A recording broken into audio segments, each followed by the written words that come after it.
Thank you. Welcoming back to our topic. Rimsha, میں آپ سے پوچھنا چاہوں گی ریہیبلیٹیشن پروسیس کے بارے میں. اب یہ جیسے ارلیئر وی ور ٹاکنگ کہ ایکسیپٹنس نہیں ہے, ڈینائل فیز ہوتا ہے پیشنٹ کی طرف سے بھی, فیملیز کی طرف سے بھی. تو میں چاہوں گی کہ آپ ذرا اس پروسیس کو تھوڑا کلیئرٹی کے ساتھ ڈیفائن کریں تاکہ لوگوں کو ذرا گائیڈنس ملے کہ this is like okay to go to rehabilitation centre if you are not feeling okay. اچھا, اس کی جو سب سے بڑی اسٹرگل آج کل جو چل رہی ہے نا, وہ یہ ہے کہ جو فیملیز ہیں ان کو لگتا ہے کہ شاید جو ایڈکشن کا ٹریٹمنٹ ہے نا, ہم گھر میں ایک پیشنٹ کو ایک کمرے میں 2-3 مہینے کے لیے بند کر کے کر سکتے ہیں. تو اس چیز کے لیے بہت زیادہ اویئرنیس کی ضرورت ہے. اور جو ریہیبلیٹیشن پروسیس ہے فوکس ٹائپ ریہیب میں, وہ سٹارٹ یہیں سے ہوتا ہے کہ پیشنٹ کو کس طریقے سے ٹریٹمنٹ میں ان کرنا ہے. پہلا جو اور فورموسٹ جو ہمارا کنسرن ہوتا ہے وہ یہی ہوتا ہے کہ فیملی کو اس چیز کی اویئرنیس دی جائے کہ آپ کا جو بھی بچہ ہے, بیٹی ہے, بیٹا ہے, اس کو علاج کی ضرورت ہے. کیونکہ فیملیز اس چیز کو بہت ڈینائی کرتی ہیں. پہلے بھی جیسے ہم نے ڈسکس کیا ہے کہ ان کو لگتا ہے کہ شاید یہ عادتاً ہے, یا شاید ایک اور چیز جو لڑکوں کے بارے میں بہت مانی جاتی ہے کہ اس کی شادی کر دو, یہ شادی اس کی کر دو تو یہ ٹھیک ہو جائے گا.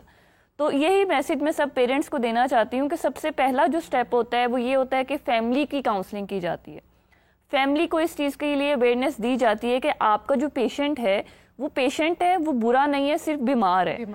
فیملیز کا کیا اس میں رول ہے کہ فیملیز بہت زیادہ سیلف اسٹیم جو ہے نا پیشنٹ کا وہ لو کر دیتی ہیں. مطلب اس چیز کو لے کے بہت ان کو کرٹیسائز کرنا کا معاملہ بھی, نیم اینڈ شیم بہت کرنا ہے.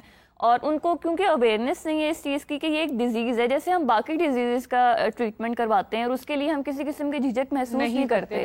کوئی بھی اور ڈیزیز ہے, ڈائبٹیز ہے, کینسر ہے, اس کے لیے ہم اتنا سیریس ہیں, تو ہم ایڈکشن کے لیے کیوں اتنا سیریس نہیں ہیں. تو یہ جو ہمارا پروسیس ہے یہ سٹارٹ یہیں سے ہوتا ہے کہ پیشنٹ اور پیشنٹ کی فیملی کو اس چیز کے لیے کس طریقے سے ان کے لیے ایکسیپٹنس ان کے اندر لے کے آنی ہے. رمشا, یہیں سے ایک کالر ایڈ کرتے ہیں. السلام علیکم. وعلیکم السلام. جی کون اور کہاں سے؟ عبید الرحمان سلیمانی ایبٹآباد سے بات کر رہا ہوں. جی سلیمانی صاحب, کیا سوال ہے آپ کا؟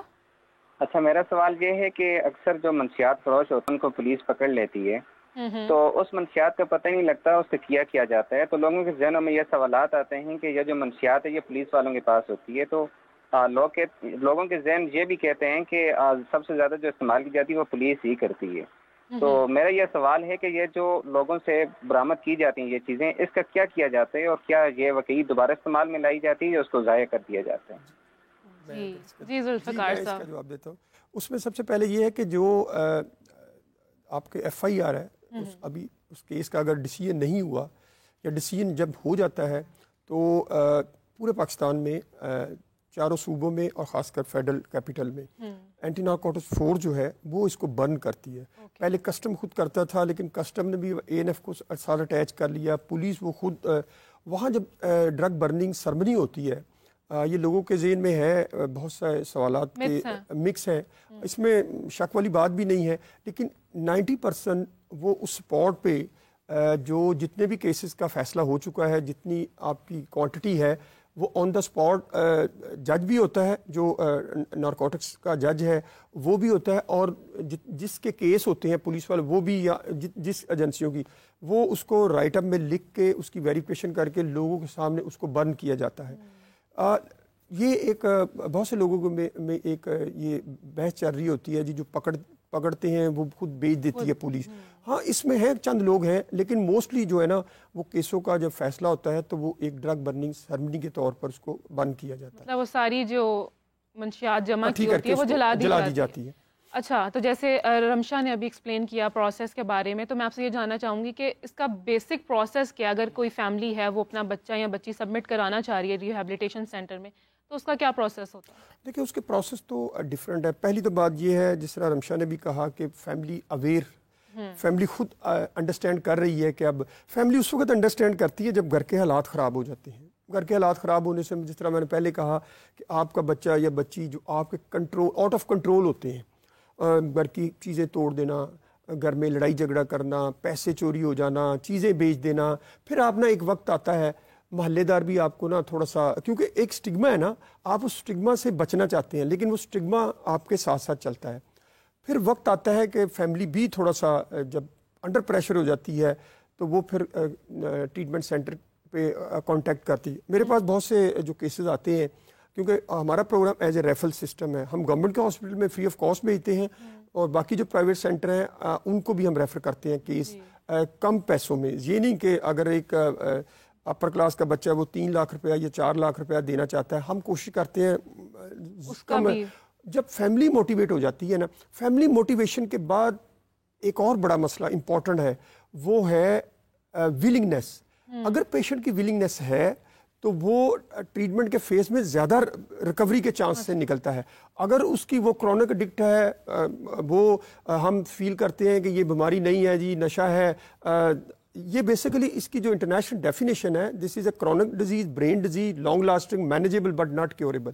یہ کیوریبل ہم نہیں لوگوں کو بتاتے, اس لیے کہ لوگ جس طرح آپ بلڈ پریشر شوگر کا علاج کرتے ہیں, اس طرح اس کا بھی آپ نے دیکھا ہوگا کہ ریلیپس ریٹ 90% ہے. ایک بندے کا علاج کرایا پھر واپس آ گیا, پھر علاج کرایا پھر واپس آ گیا, کیونکہ اس کی جو برین میں جو چیزیں ڈیولپ ہو رہی ہیں نا, جو نیگیٹیوٹی ہے, ہم نے پازیٹیو چیزوں کو ہم چھوڑ دیتے ہیں, ہم نیگیٹیوٹی کو زیادہ لیتے ہیں. مثلا پہلا بڑا سٹگما یہ ہے پیشنٹ کے لیے اور فیملی کے لیے. پیشنٹ کے لیے یہ ہے کہ وہ علاج کے لیے گیا ہے, واپس آیا ہے تو وہ گھر والے ٹرسٹ نہیں کرتے.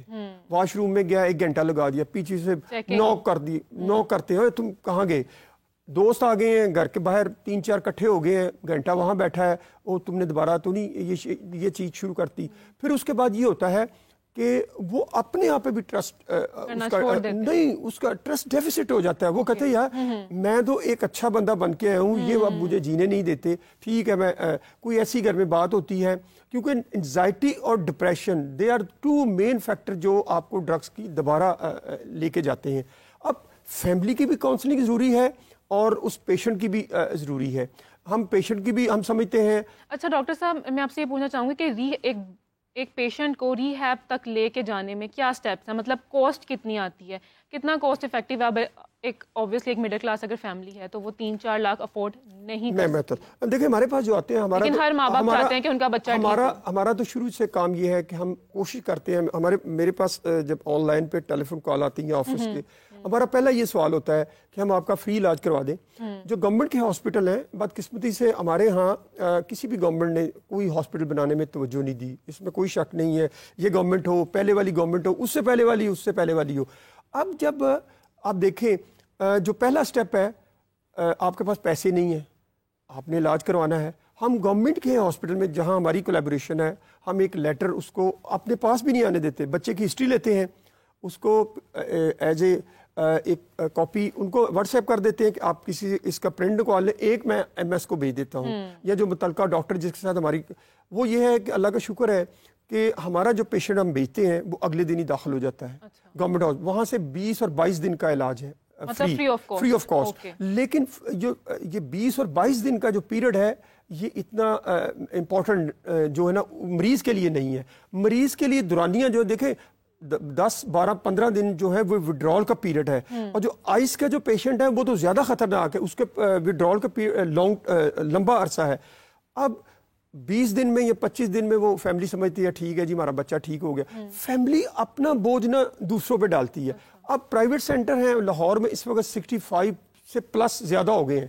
اب وہاں علاج شروع ہوتا ہے 70,000 سے 80,000 مہینہ سے وارڈ کا. اس کے بعد پھر آپ کو اگر پرائیویٹ کمرہ دینا ہے جی, VIP روم آپ نے لینا ہے, اس میں جی 2 لاکھ روپے لیں گے, 3 لاکھ روپے لیں گے. وہ بارگیننگ کا ہم نے اپنے جو کیا کہتے ہیں لسٹ میں ہمارے ساتھ جن کی کوارڈینیشن ہے پرائیویٹ سینٹرز کی, بہت ساروں کی, ہم ان کو فون کرتے ہیں یا فیملی خود جا کے وہاں چلی جاتی ہے تو وہ ہماری بات کروا دیتی. ہم کسی نہ کسی طریقے سے. پرائیویٹ سیکٹر میں کیا کاسٹ ہے؟ پرائیویٹ سیکٹر میں نے کہا پرائیویٹ سیکٹر میں تو 5 لاکھ روپے مہینہ کاسٹ بھی ہے, 8 لاکھ روپے مہینہ کاسٹ بھی ہے. اور کم از کم جو پرائیویٹ سیکٹر میں آپ نے کمرہ لینا ہے اس کا 3 لاکھ ہے. اگر وارڈ میں جانا ہے تو اس کا تقریباً وہ آپ کا 1.5 لاکھ ہوگا, جہاں AC بھی لگا ہو, 5-4 پیشنٹ ہو. اگر آپ نے جنرل وارڈ میں جانا ہے تو اس کا 70-80 ہزار سے کم ہے ہی نہیں. مطلب فیسلٹیز ساری پرووائڈ بھی کی جاتی ہیں پرائیویٹ سیکٹر میں. رمشا میں آپ سے پوچھنا چاہوں گی کہ جو لوگ منشیات کا استعمال کرتے ہیں ان کا بیک گراؤنڈ کیا ہوتا ہے, مطلب بیک آف دی اینڈ ان کی کیا سوچ ہوتی ہے, مطلب وہ شروع کیوں کرتے ہیں؟ اس کے نا ڈفرینٹ ریزنز ہیں. ٹراما ہو سکتا ہے, چائلڈہڈ ٹراما ہوتا ہے, یا مینی مور تھنگس. بالکل, چائلڈہڈ جو ہے وہ زیادہ اس کا ریزن بنتا ہے کہ چائلڈہڈ کے جو آپ کی اپ برنگنگ ہے وہ کس طرح سے ہوئی ہے, ڈفرینٹ طرح کے فیکٹرز ہیں جو اس کی طرف کنٹریبیوٹ کرتے ہیں. جو مینلی آج کل جو فیکٹر ہے وہ آپ کے گھر کا انوائرمنٹ ہے. بچہ سٹارٹ کہاں سے کرتا ہے کہ گھر میں پیرنٹس جو ہے وہ اپنے بچے کو اتنی توجہ نہیں دیتے, چاہے وہ کوئی بھی چیز ہے. اگر وہ کوئی بات اپنی پیرنٹس سے شیئر کرنے کی کوشش کرتا ہے تو اس چیز کو ڈینائی کر دیا جاتا ہے یا اس کو اتنی سپورٹ نہیں کی جاتی. پھر وہی وہ جو سہارے ہیں وہ باہر ڈرگس کی صورت میں وہ ڈھونڈتا ہے کہ اپنے دوستوں کی طرف چلے گئے. ایک اور ریزنس بھی ہے, کیوریوسٹی بہت زیادہ ہے نا اس چیز کی, کہ تجسس ہے, ٹھیک ہے یہ ڈرگز ہیں, یہ کرتے کیا ہیں, میں کر کے دیکھتا ہوں اور اس طریقے سے. لیکن اس کی جو ریزن ہے وہ یہ ہے کہ آپ جو ڈرگ ایڈکٹ ہے اس کے اندر ایک پوٹینشیل ہوتا ہے, نیچرلی وہ پوٹینشیل اس کے اندر ہوتا ہے ایڈکٹ کا. اب ایک دفعہ ایک کش اس نے سگریٹ کا لگایا, ایسا نہیں ہے کہ وہ اس چیز کو کنٹرول کر سکے. پیشنٹس کو لگتا ہے کہ شاید جو ایڈکشن ہے ہم اس کو کنٹرول کر لیں گے. یہ بہت بڑا ایک ان کا ڈینائل ہے کہ ان کو لگتا ہے کہ کبھی بھی میں شروع کر سکتا ہوں, کبھی بھی میں ختم کر سکتا ہوں. لیکن ایسا نہیں ہے. دا مومنٹ وہ اسٹارٹ کرتے ہیں وہیں سے وہ جو ایک ایڈکٹ ہے اور ایک یوزر ہے, یوزر اور ایڈکٹ میں فرق ہوتا ہے. تو یوزر ہے وہ ایک اسپیسیفک کوانٹٹی سے تجاوز نہیں کرے گا. میں یہاں پر چاہوں گی کہ آپ ہمارے ساتھ کوئی کوئک ایک کیس اسٹڈی شیئر کریں. اوبیسلی ہم بات کریں کہ کس طرح سے خواتین میں بھی اس کا رجحان بڑھ رہا ہے کالجز آفسز میں اور گھروں میں. تو میں چاہوں گی کوئی کوئک اگر کیس اسٹڈی آپ کے پاس تو ہمارے ساتھ شیئر کریں. جی, اس طرح کے بہت سارے کیسز ہمارے پاس آتے ہیں کیونکہ آج کل جو ہماری سوسائٹی ہے اس میں 70% جو ریٹ ہے وہ وومن ریٹ بھی ہے ایڈکشن میں. انفارچونیٹلی ایک تو اویئرنیس نہیں ہے, دوسرا یہ ہے کہ ہمارے جو یہاں پہ سینٹرز ہیں وہ اتنے ویل ایکوپڈ نہیں ہیں یا سیکیورٹی کے حساب سے, کیونکہ فیمیلز ہیں نا ان کی سیکیورٹی زیادہ ہوتی ہے. تو جو پیرنٹس ہیں وہ کیا کرتے ہیں کہ اپنی جو بھی بچیاں ہیں ان کو علاج کی طرف لے کے نہیں آتے اس طرف سے, اس وجہ سے کہ مطلب لوگ کیا کہیں گے یا فیملی میں ان کو کیا جواب دینا ہے. تو ورک پلیس میں بھی اور اس کے علاوہ ایسا کیس آیا ہے آپ کے سامنے؟ بہت سارے کیسز ہیں ہمارے ریہیب سینٹر میں.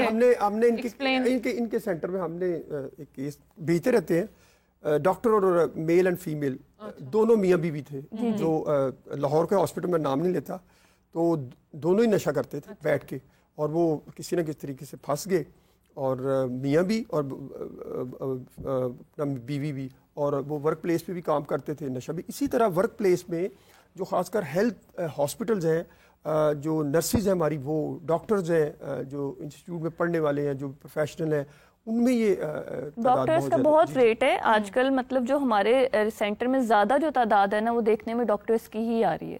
جو MBBS ڈاکٹرز ہیں وہ بہت زیادہ اس طرف آ رہے ہیں, اور ریزن یہی ہے کہ ایک تو یہ کہ جیسے میں نے آپ کو کہا مینٹل پرفارمنس, مینٹل ایبلٹی ان کی ہائی ہو جاتی ہے.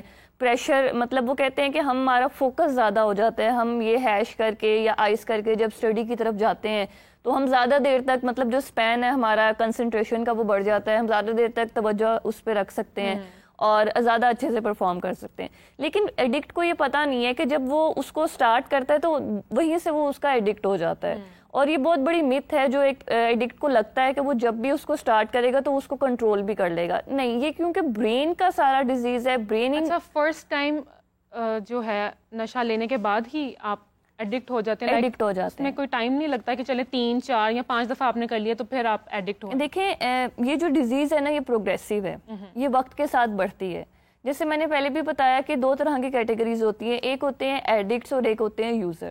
اب جو یوزرز ہیں ان کے اندر نیچرلی طور پہ یہ صلاحیت ہوتی ہے کہ وہ ایک اسپیسیفک کوانٹٹی سے آگے نہیں جا سکتے. جیسے کہ اگر ایک یوزر ہوگا وہ الکوہل لے گا تو تھوڑی سی دیر بعد, مطلب تھوڑی سی وہ الکوہل لے گا تو اس کو وامٹ وہ کر دے گا, تو یہیں سے اس کا پتہ لگ جائے گا کہ یہ یوزر ہے, یہ ایڈکٹ نہیں ہے, مطلب اس کی باڈی کے اندر اس چیز کا پوٹینشیل نہیں ہے.